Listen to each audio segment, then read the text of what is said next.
I wonder, is that, if you look at the rhetoric being used by other world leaders or around the world, whether it's Vladimir Putin or whether it's Sarkozy or whether it's Hugo Chavez, are there drastically different tactics of the same sort of approach being used right now, or are they sort of all following this model of just sort of blitzing the same idea over and over until people don't particularly listen, I think? Well, it's a mistake to expect anything from leaders other than attempts to expand their power and control and domination. They differ, you know. But as soon as you mention the word leader, you should shudder and look somewhere else. In a free society, you might have representatives, but you wouldn't have leaders. Yeah. So let's imagine that this was a really functioning, we're in the primary season. What would a Democratic primary be? Say, take New Hampshire.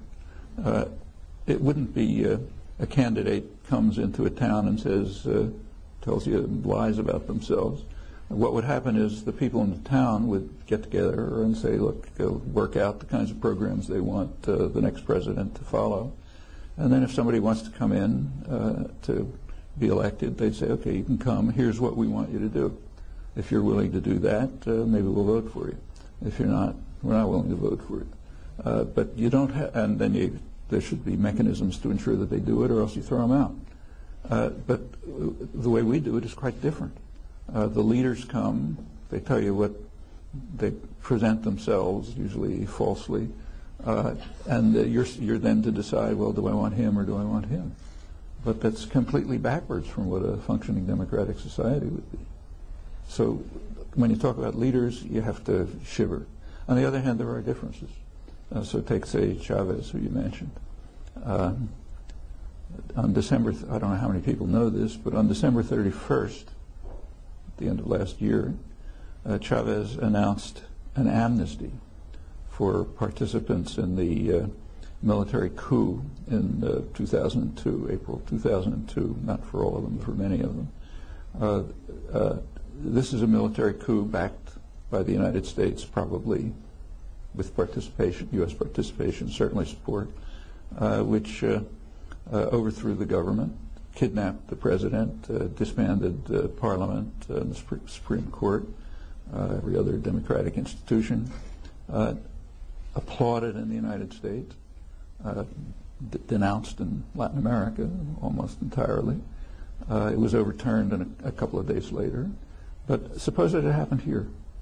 Suppose there was a military coup here, which overthrew the government, kidnapped George Bush, disbanded Congress, and then there was a popular uprising and it overturned the coup. Would they be amnestied, the people who took part in it? They'd get the death sentence. There wouldn't be any question of amnesty. Well, I don't know if it was out of embarrassment or lack of interest, but actually I had a friend do a database search on coverage of the amnesty. A couple of lines, scattered lines here and there. I'm sure you know that Chavez is like a demon in the Western press, and one of his worst crimes, which just elicited a torrent of abuse, was canceling the license of a television station, RCTV. Actually didn't close the station, contrary to what was said. He canceled their license to take up a large part of the publicly owned frequencies. They could still go on cable.